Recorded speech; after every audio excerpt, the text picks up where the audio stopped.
अच्छा बाबूजी, आप लोगों के बीच में मैं दर्शन गांधी अपनी पूरी टीम की ओर से जितने भी हमारे बिरहा के विद्वान श्रोतागण हैं, हम सबको नमन करते हैं और एक नई गीत की प्रस्तुति आप लोगों के बीच में मैं कर रहा हूं बाबूजी, जिसका शीर्षक है राम जन्मभूमि का खूनी इतिहास। जैसा कि आप लोग जानते हैं, आज स्टूडियो में मौजूद हम लोगों के बीच में माननीय नेताजी श्री आदरणीय बलवंत यादव चौधरना बिहार के पावन धरती से हजारों रुपयों का ढेर सारा आशीर्वाद प्रदान किए और इस बिरहा को गवाने में बड़ा ही सहयोग रहा है आपका। आपको नमन करते हैं, साथ ही साथ जितने भी हमारे श्रोतागण हैं हम सबको नमन करते हैं। भूमिका के अंदर कवि जी बात लिखते हैं, 4 लाइन का भूमिका मास्टर हवा उठाए की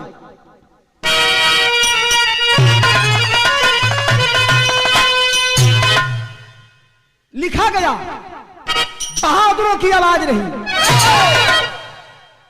तो टूट सकते हैं हम, टूट सकते हैं हम, झुक सकते नहीं, मिटा सकते हो कैसे तू संस्कृति हमारी, सभ्यता है धरोहर अरे भारतवर्ष का, औकात क्या है अरे नराधम तुम्हारी, पूर्ण संकल्प होगा भारतवर्ष का, भव्य भारत के दिल की यही इच्छा रही,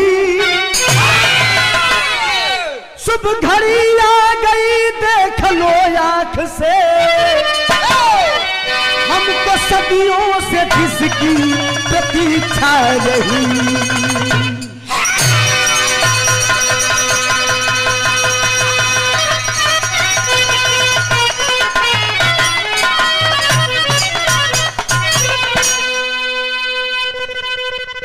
कई साल पहले 500 साल पहले करीब जिस सभ्यता को जिस हमारे संस्कृति को और जिस हमारे आस्था को लोगों ने मिटा दिया था, आज वह खुशहाली, वह हमारी संस्कृति, वह हमारी सभ्यता फिर से हमारे बीच में आई है बाबूजी।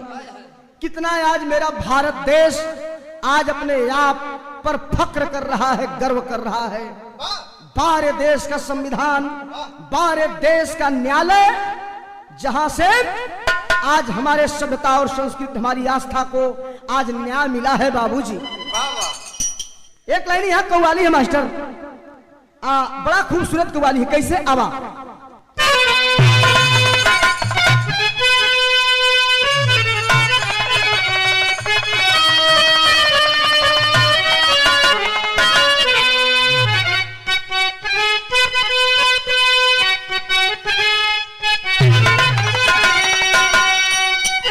कोई दीवाना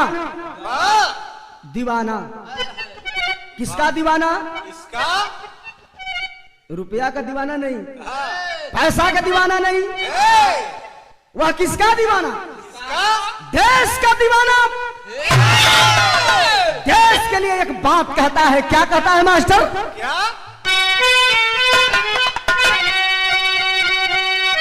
कि बहे खून में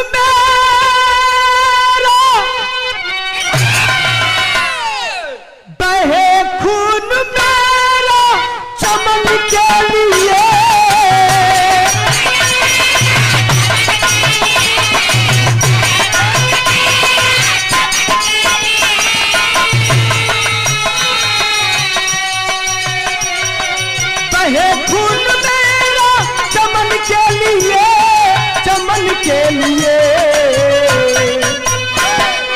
मेरी जान जाए वतन के लिए, मेरी जान जाए वतन के लिए।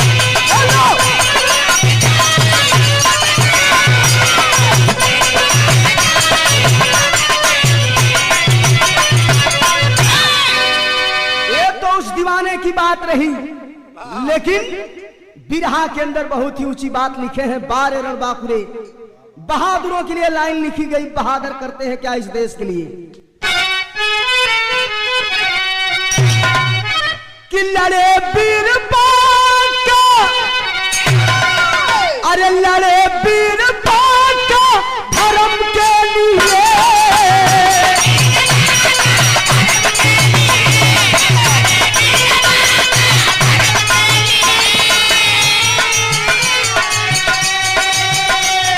लड़े वीर बांका धर्म के लिए, धर्म के लिए चलो तीर तेगा कर्म के लिए, बोलो चलो तीर तेगा कर्म के लिए, बोलो।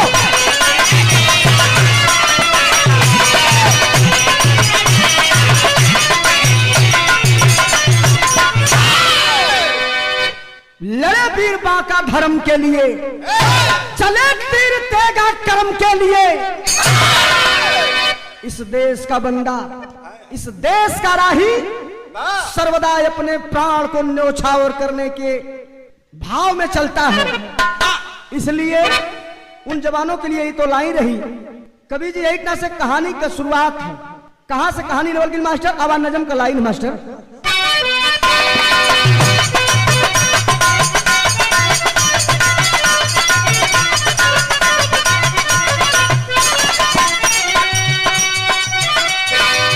कहानी की शुरुआत 3 जून 1528 की बात है बाबूजी। आपको याद दिलाने के लिए मैं ये बात कह रहा हूं कि 3 जून 1528 में संपूर्ण भारत में, हमारे संपूर्ण हिंदुस्तान में बादशाह बाबर का हुकूमत था। उस हुकूमत के दौरान बादशाह बाबर करता है क्या बाबू? लिखल गया, हिंदुत्व को है बाबर मिटाने चल दिया, हिंदुत्व को है बाबर मिटाने चल दिया, भुजबल का जोर में आजमाने चल दिया।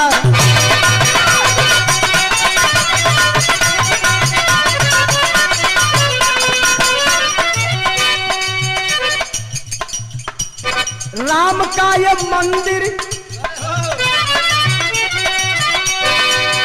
बाबर ऐलान कर देता है, जाओ एक काम करो। क्या काम करो? राम का ये मंदिर भूमि सात करेंगे, राम का ये मंदिर भूमि सात करेंगे, भारत में हिंदुओं से मुसलमान लड़ेंगे।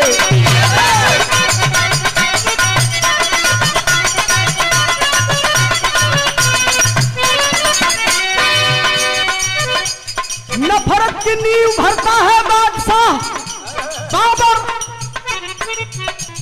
जो हमारे देश की, पूरे भारतवर्ष में सबसे महानगर मानी जाती थी अयोध्या नगरी, जहां राम लला की जन्मभूमि है। उस राम लला के मंदिर को ढहाने का आदेश देता है बाबर। किसको देता है? अपने सेनापति, जिसका नाम बताया गया मीर बाकी ताशकंदी। बाबर अपने सेनापति मीर बाकी ताशकंदी को आदेश दे दिया, जाओ राम लला की मंदिर ढहा दो। मीर बाकी ताशकंदी अपना सेना लेकर के चलता है राम लला की मंदिर ढहाने के लिए। तब तक गुलाम देश के आजाद दीवाने, एक आजाद दीवाना जिसका नाम बताया गया बाबू, क्या? हिटी के राजा महताब खूखार बन गए, हिटी के राजा महताब खूखार हो गए, समर में ताशकंदी से लाचार हो गए।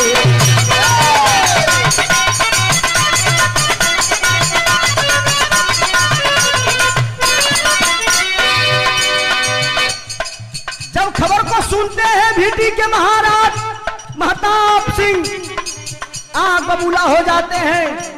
बाबर मेरे आस्था को मिटाना चाहता है, मेरे राम लला को तोड़ना चाहता है, ऐसा जीते जी मैं नहीं होने दूंगा। 1,74,000 सेना लेकर के चढ़ाई कर देते हैं महाराज महताब सिंह। और जब चढ़ाई करते हैं तो नतीजा निकलता है क्या बाबू?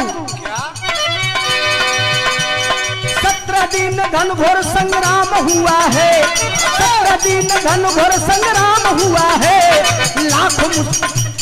लाखों हिंदुओं का बलिदान हुआ है।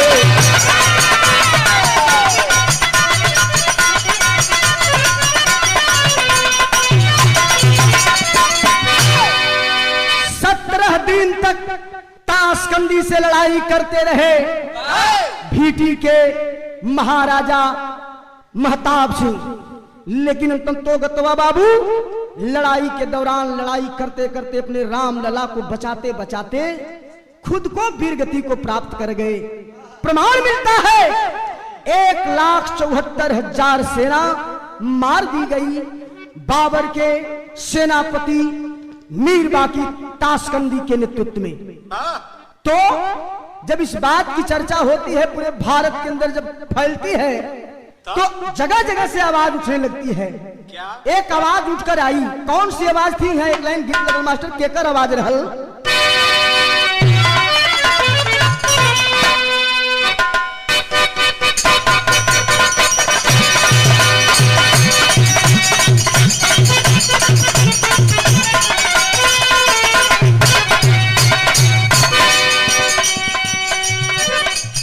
यहाँ एक लाइन गीत लगल मास्टर, वह गीतिया हरा कुमार भैया। कौनो भौजाई अपने देवर के बड़ा मानत रहल। इतना माने अब हम कितना बताएं कितना माने, लेकिन बहुत माने। सावन का महीना आयल तब कहलस भौजैया के ए देवर बबुआ सुनत न। देवरवा कहलस का भौजी? भौजाई बताओ देखा कहलस।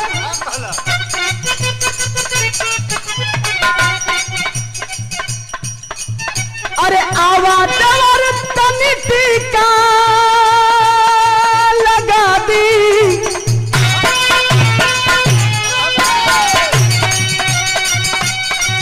अरे आवा देवर तनी टीका लगा दी।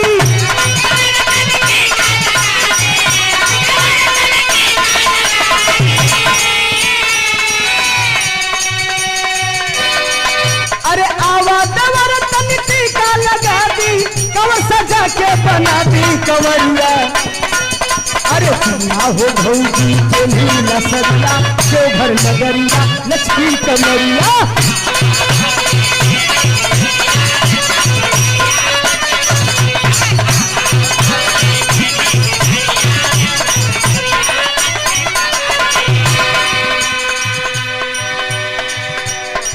रहल गीत, लेकिन यही गीतिया में बड़ी सुंदर बात लिखल कवि जी। आवाज उठने लगती है जगह जगह से। एक आवाज उठकर आई सामने, किसकी आवाज थी? लिखा गया धर्म तुम्हारा प्राणों से प्यारा,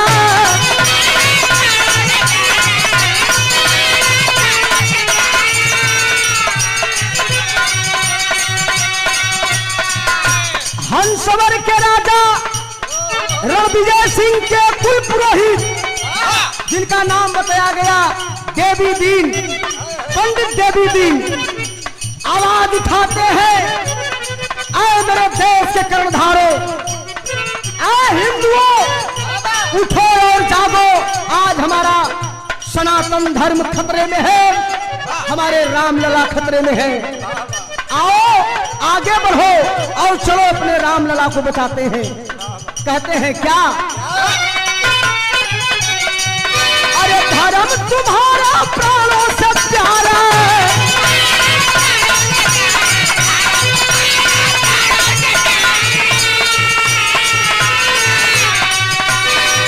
अरे धर्म तुम्हारा प्राणों से प्यारा,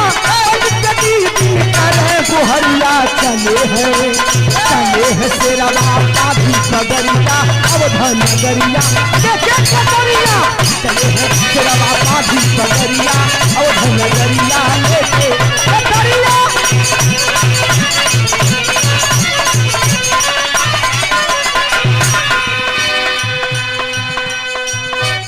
चल देते हैं पंडित देवी दिन के कहने से सेना तैयार होती है और चल देते हैं लोग। जब चलते हैं तो किस समय चले, कभी लिखत हुआ भाव अंतरा में कैसे, अरे सबे रात का रहा दिनवा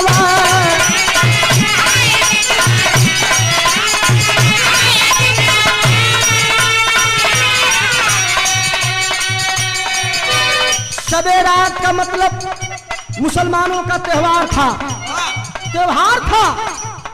और उस त्योहार में पूरी शाही सेना उस त्योहार में आमोद प्रमोद में लीन थी। उस समय पहुंचते हैं पंडित देवी दिन अपने सेना को लेकर के, तो करते हैं क्या,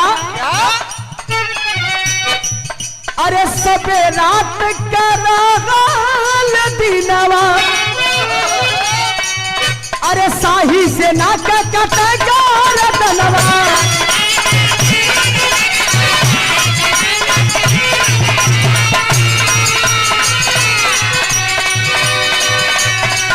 अरे तो पसंद जी को उड़ाए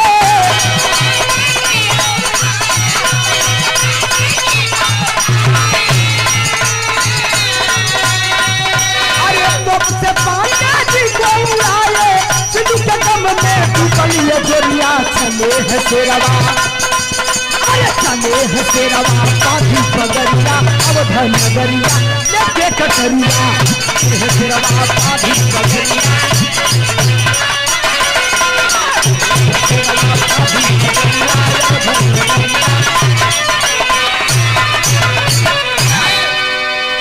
पहुंच गए अपनी छोटी सी सेना लेकर के पंडित देवी दी 70,000 हिंदुओं की सेना लेकर पहुंचते हैं बाबूजी और शाही सेना को जा करके ललकारते हैं और बारी बारी से गर्दन काटना शुरू करते हैं। लेकिन तब तक पता चलता है क्या और तोप से शाही सेना के जवानों ने हमारे पंडित देवी दीन को तोप से उड़ा दिया।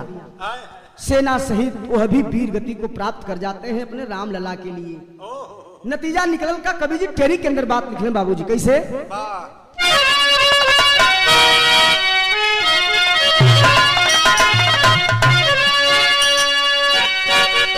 लहू से धरती लाल हो गई हरे मूर राम अरे लहू से धरती लाल हो गई तांडव करे समर में स्वयं आई के काल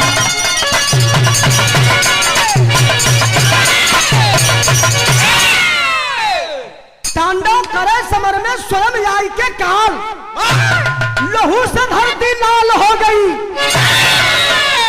जब खबर को पाते हैं हंसवर के राजा रणविजय सिंह तो हंसवर के राजा रण विजय सिंह खबर को पाए हैं कुल पुरोहित को तोप से मेरे आता ताई उड़ाए हैं खोल उठा छत्री का लोहू अरे छत्री धर्म निभाए हैं टूट पड़े शाही सेना पर धर्म ध्वजा लहराए हैं।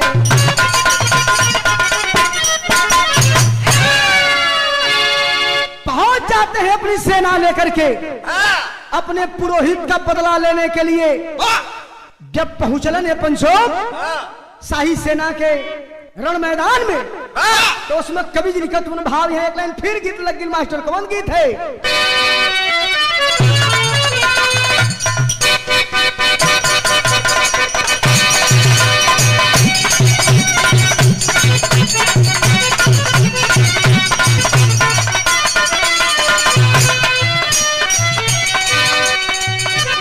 मास्टर साहब ये एक गीत बजाओ पड़ल।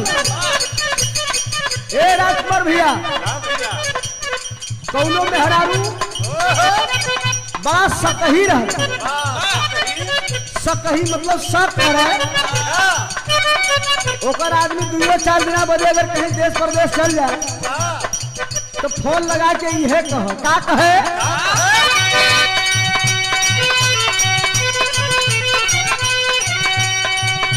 गावा ना करा के राजा,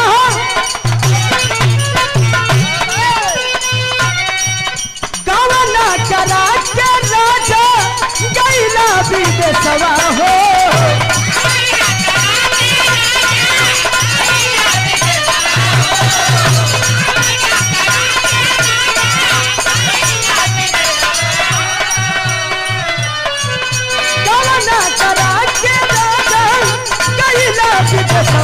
तू भुलाई हो गईला ना राजा हो पिया हो कवनी से बतिया तेल भाई रे गईला ना पिया हो कवनी से बतिया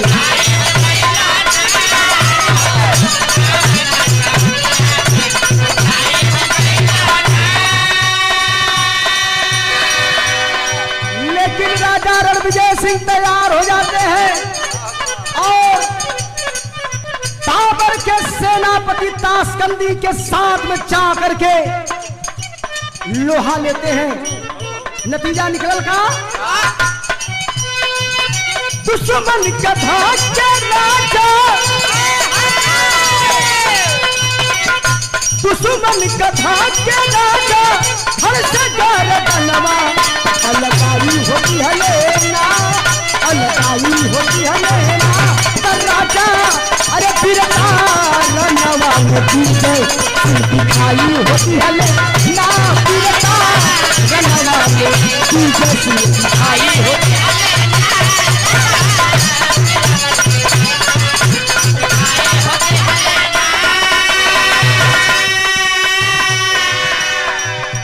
जा करके शाही सेना के दांत खट्टे करने का काम करने लगे। बारी बारी से शाही सेना के ऊपर टूट पड़े और तलवार चलने लगती है बाबूजी। रण मैदान में वीर कटने लगते हैं, गिरने लगते हैं। लड़ाई कई दिनों तक चलल। 8-9 दिन भैली, 8-9 दिन भैली भारी समरिया,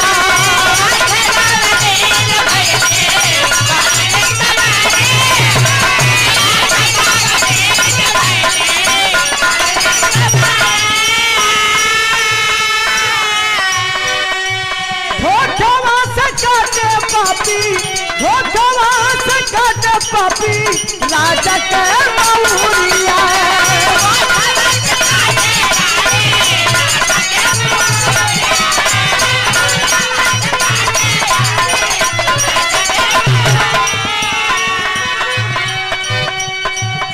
धोखे से वार करके हंसवर के राजा रणविजय सिंह के भी गर्दन को ताशकंदी जो है अलग कर देता है।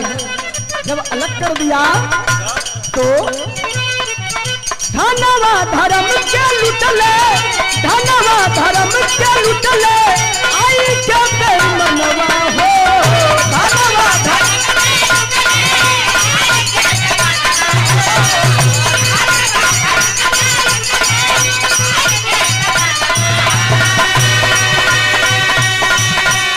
अरे धनवा धर्म के लूटे आके दुश्मनवा की सहाई होती है लेना, अबू सहाई होती है लेना, राजा रनवा में पूजा ताकि खाई होती है लेना, राजा रनवा में पूजा।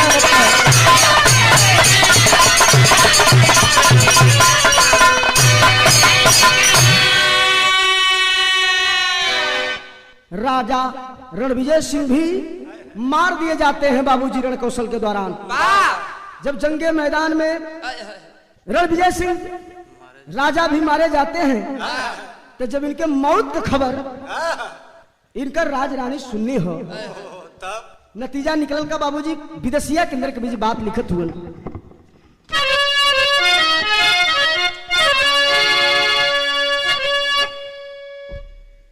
रणविजय सिंह का औरत महारानी जब अपने खबर को पाती हैं कि मेरे स्वामी जी मार दिए गए,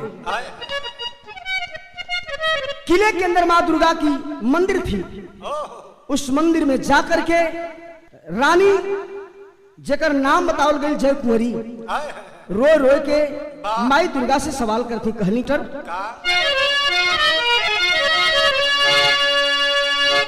दुर्गा के मंदिरावा में अरे कुछ कुछ का पारा हो, हरे फफकी रोवे जय कुंवरी रनिया पिया कमर नवा हो मनवा में सोचे नहीं, अरे सोच बस सोचे एक साल हो भवनिया। माई हमार पति मार देवल गईलन, हमरे मांग के सिंदूर धोवा गेल माई, लेकिन ए माई एगो बात एक करेजा की बेधत है। कौन बात बेधत है? कि दासता की बेड़िया से अरे जन्म भूमि न छूटे पवली, अरे सपना सुहाग बनवलू जोगिनिया, जियल बेकार बा हमारी यही दुनिया में, अरे चितवा सजाई के गम तजब जीवनिया। जब मेरी धन धर्म सब लूट लिया गया, मेरी यह जन्मभूमि आजाद ही नहीं हुई, मेरे पति जब नहीं रहे तो मैं रहकर क्या करूंगी? अब हमें भी मर जाना चाहिए माँ। मैं खुद को अपने चिता पर लेट करके और आग लगाऊंगी, अब मैं भी मिट जाऊंगी। यह सदमा मुझसे बर्दाश्त नहीं हो रहा माँ। चिता सजा करके जो ही वह राजरानी जय कुंवरी आग लगाना चाहती है, तब तक उनके गुरु का पत्र आता है बाबूजी। जब उनके गुरु का पत्र आया, जब पत्र लगनी पढ़े तब भयल का बाबू लिखत मन कभी भाव मास्टरिया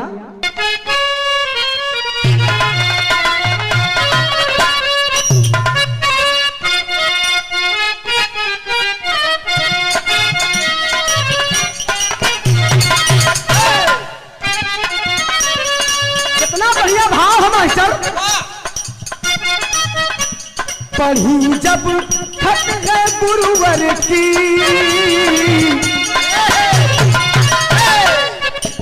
पढ़ी है खत जब गुरुवर की, जिगर में जोश भर आया। पढ़ी जब खत है गुरुवर की, जिगर में जोश भर आया।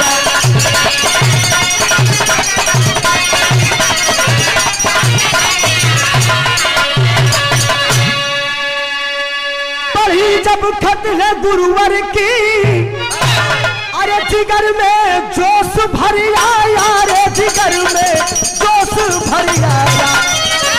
प्रतिज्ञा मैं भी करती हूँ, प्रतिज्ञा मैं भी करती हूँ, रे जिगर में जोश भर आया।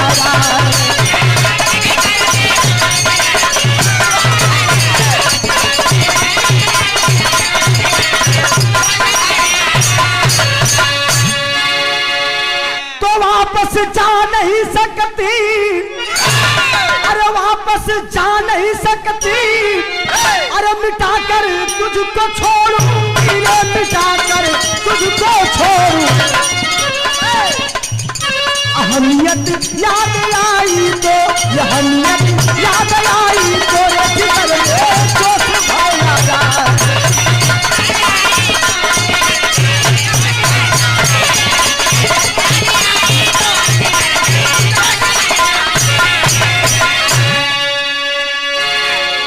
गुरु जी का पत्र मिलता है और पत्र में लिखा गया था बाबू अरे क्यों अपने आप को तू चिता में जलाना चाहती हो? क्या भूल गई बलिदान को? क्या भूल गई अपने सुहाग को? जो अपने धर्म के लिए, अपने मान और सम्मान के लिए, अपने इस भारत के लिए, अपने रामलला के लिए जो कुर्बान हो गए, जो कहानी भी अधूरी है, अरे उसको भी पूरा करना है। तू अपने आप को जलाना चाहती है? चल उठ और उठ करके जा और बता दे उन दुश्मनों को कि मेरे भारत के अंदर, मेरे भारत के बालाओं के अंदर कितनी बड़ी क्षमता है अपने दुश्मन से लड़ने के लिए। ये बाबू जब इतना हौसला भरले हैं गुरु हो पत्र के माध्यम से, तब जय कुंवरी रानी कहली का बाबू उठा रही तलवार चल रही। कवि जी यहाँ एक लाइन और गीत लिख दिले मास्टर, कौन गीत था?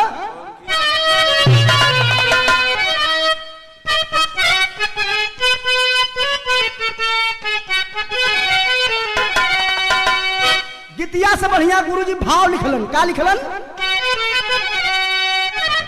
किरणवा में गरजल चंडी भवनिया,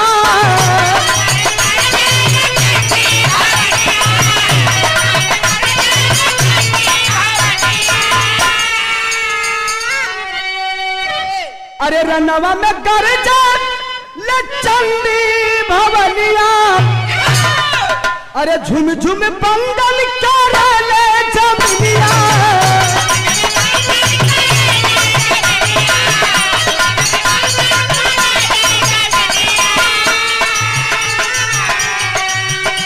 अरे रनवा में गरजल चंडी भवनिया, झुम झुम बंदन करले जमुनिया, तोहर जन्म भूमिया जादू होई, तोहर जन्म भूमिया जादू होई,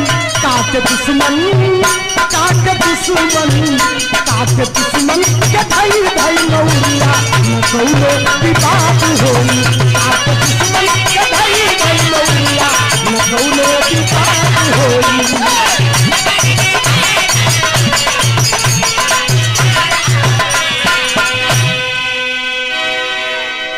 पहुंच जाती है रण मैदान में और जय कुंवरी रानी घोड़े पे सवार होकर के तलवार लेकर के टूट पड़ती है शाही सेना पर।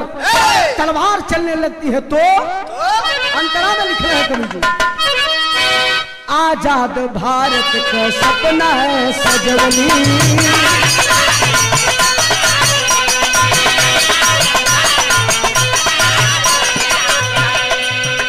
अरे दीवार शाही सेना के भवनी,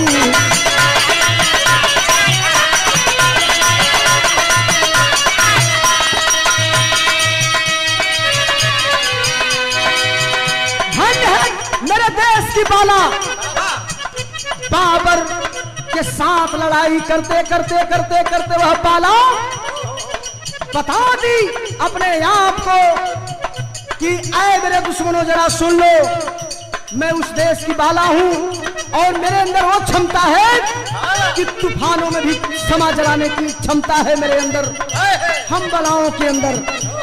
तो सुनो मेरी बात सुनो, अरे आजाद भारत के अरे सपना सजवनी, अरे शाही सेना के हो दीवार गिरवली,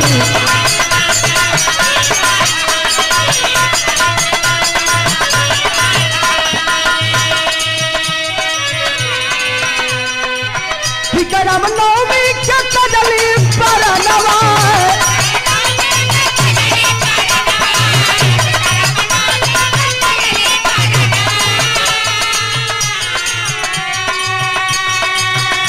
अरे क्रांति का बिल्कुल फूकले जवानवा,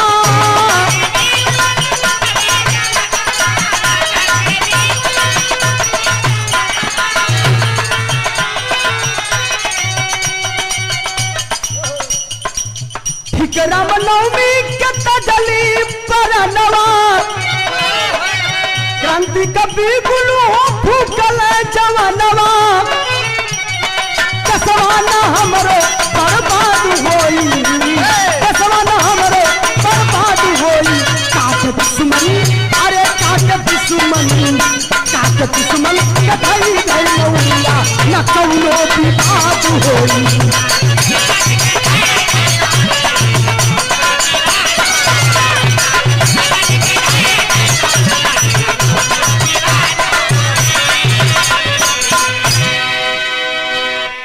महारानी जय कुंवरी भी लड़ते लड़ते लड़ते लड़ते वीर गति को प्राप्त हो गई।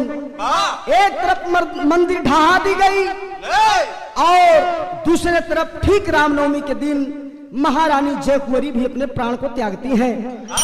लेकिन यही सपना था दिल में कि एक न एक दिन मेरा भारत देश आजाद होगा। आजाद हुआ। जब आजाद हुआ तो मंदिर मस्जिद का मुद्दा उठा, घर घर ईटा पूजे गए। लोगों के दिल में यह विश्वास थी कि मेरे रामलला एक दिन फिर आएंगे। एक तरफ लाल कृष्ण आडवाणी साहब रथ यात्रा चलाए और दूसरे तरफ मुरली मनोहर जोशी साहब और विश्व हिंदू परिषद के अंतरराष्ट्रीय नेता, प्रथम नेता उस जमाने के अशोक सिंघल जी झंडा को उठा करके आगे आगे चलने का काम करते हैं। कारवां वीरों का जारी रहा। तब तक 6 दिसंबर सन 90 में माननीय कल्याण सिंह की सरकार बनती है और उन्होंने वादा किया था जिस दिन मेरी पूर्ण बहुमत में सरकार बनेगी, मां गंगा का कसम खा करके उन्होंने कसम खाया था कि जिस दिन मेरी पूर्ण बहुमत में सरकार बनेगी उस दिन मैं बाबर का बनवाया हुआ वह ढांचा ढहा दूंगा। 6 दिसंबर को ढहाया गया बाबू। लेकिन वह लड़ाई, वह मुद्दा न्यायालय में गया। जब कोर्ट में पेश हुआ तब बात वहां की मिलती है और नतीजा निकल का बाबूजी। यह भपट के अंदर कभी जी बात निकल।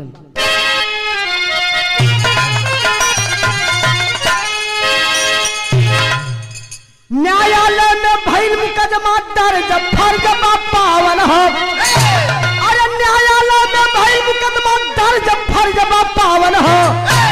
अब तोहरो बाटे हमारे ऊपर कर्ज फर्ज पावन हो।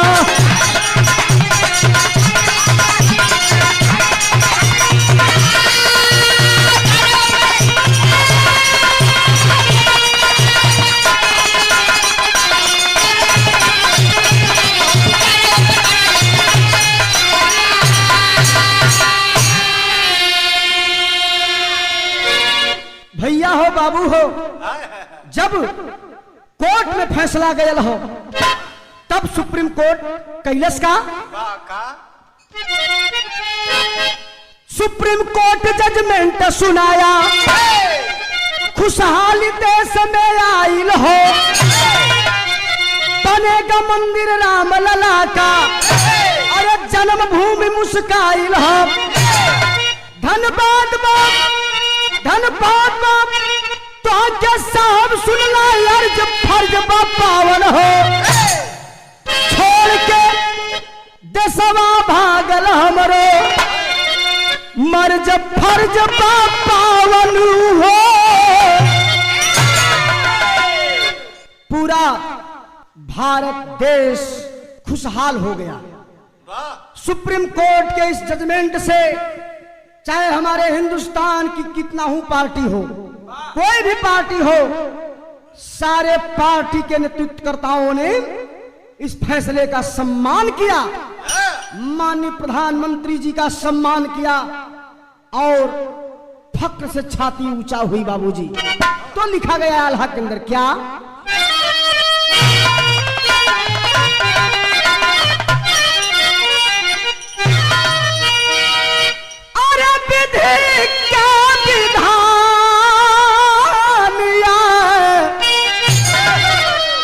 संविधान देशवा के मोरे राम अनेकता में एकता का छलके जहां प्यार।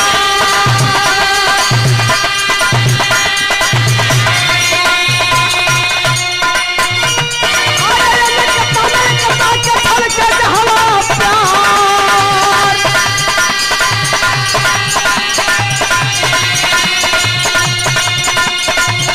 से बड़ा नहीं कोई देशवान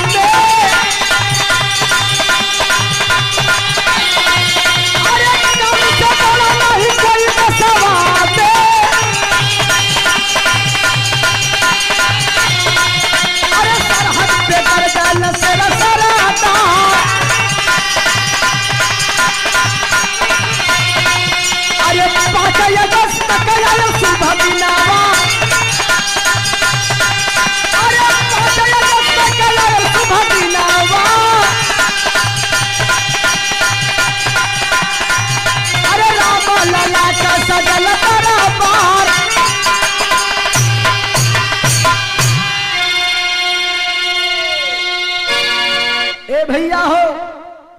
5 अगस्त 2020 को वह शुभ घड़ी आ गई, वह शुभ दिन आ गया जिस दिन अयोध्या के नगरी में मर्यादा पुरुषोत्तम राम भगवान राम लला की भूमि पूजन उत्सव मनाया गया, जिसमें आप लोगों ने देखा होगा टेलीविजन के माध्यम से हमारे देश के यशस्वी प्रधानमंत्री माननीय मोदी जी, उत्तर प्रदेश के मुख्यमंत्री माननीय श्री योगी जी, राज्यपाल महोदय और आरएसएस संघ के अंतर्राष्ट्रीय प्रमुख आदरणीय परम पूज्य श्री मोहन भागवत जी, तमाम हस्तियां मौजूद रहीं। भूमि पूजन उत्सव का कार्यक्रम संपन्न किया गया। पूरे भारत में पूरा भारत राममय हो गया, खुशहाली घर घर आ गई। जो आस्था टूट गई थी फिर वापस हो गई। तो कहना है क्या कहना है, खड़ी लगल मास्टर।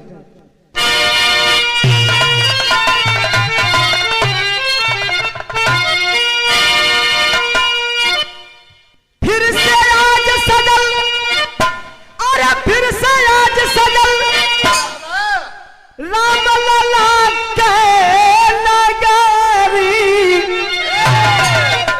तस्वीरमा पर भारत के धर्म का पगड़ी।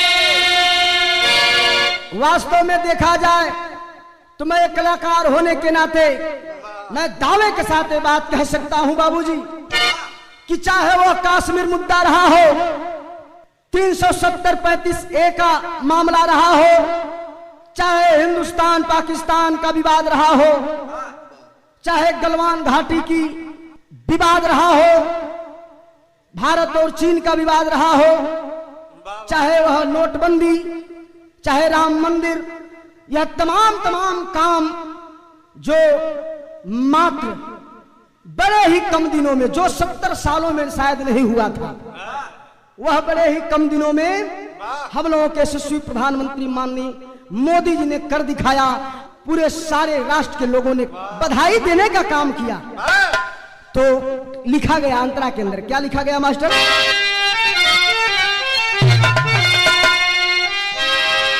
अरे संविधान ये कि देश है हमारा। अरे जय जवान जय किसान जय विज्ञान का नारा, दुश्मन के हिलत पायाज देखा टंगारी, तस्वीरमा पे भारत के धर्म का पगड़ी।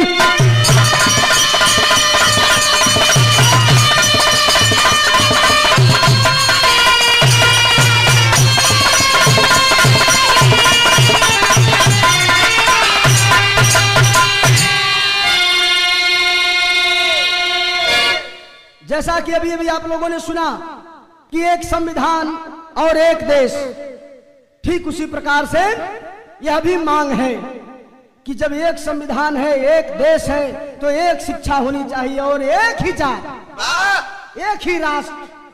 जब हम सब बराबर होंगे, बराबर का अधिकार मिलेगा। जब एक राष्ट्र, एक देश और एक संविधान, एक शिक्षा होगी, इसी का नाम राम राज पड़ेगा। अरे गांधी का सपना साकार हो गई है। अरे राम में भारत हमार हो गई है। प्रेम प्रयोग निधि के जहां छल के गगारी, तस्वीरमा पे भारत के धर्म का पगड़ी।